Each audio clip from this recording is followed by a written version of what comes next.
როდესაც თქვენს პოზიტიურ პოზიციას აფიქსირებთ, პარალელურად აკრიტიკებთ ბიძინა ივანიშვილს, რომელიც შექმნილი ჩიხურის სიტუაციიდან თავის დაღწევას ცდილობს.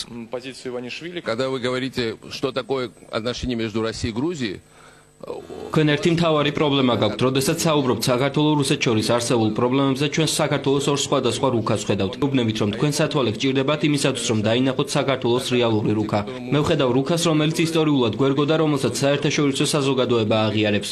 თქვენ შეიძლება იაროთ ტუალუსა და ნაურუში ჩვენი ოკუპირებული ტერიტორიების აღიარებისათვის, მაგრამ აქ ასამბლეის პოზიციაში არაფერი შეიცვლება. არსებობს რიგი ქვეყნებისა, სადაც რუსულად დასმულ კითხვაზე არც კი გიპასუხებენ. მარტივი მიზეზის გამო, რუსული ენის მიმართ ალერგია აწუხებთ. მე პუტინსაც უთხარი, რომ შესაძლოა მე უკანასკნელი ქართველი ლიდერი ვარ, რომელიც რუსულს ფლობს და რომელსაც ესენინის, პუშკინის, ლერმონტოვისა და სხვა კლასიკოსების ციტატებით საუბარი შეუძლია. მე გაცილებით უკეთ ფლობ რუსულს, ვიდრე პრემიერი ივანიშვილი. თუ პოეზიის ცოდნას დავანებებთ, თავს ამ შემთხვევაში მე ნამდვილად მართალი აღმოჩნდები. ჩვენ ვარი უნდა ვთქვათ ილუზიებზე და ამ საკითხის რეალურ არსს უნდა ჩავწვდეთ.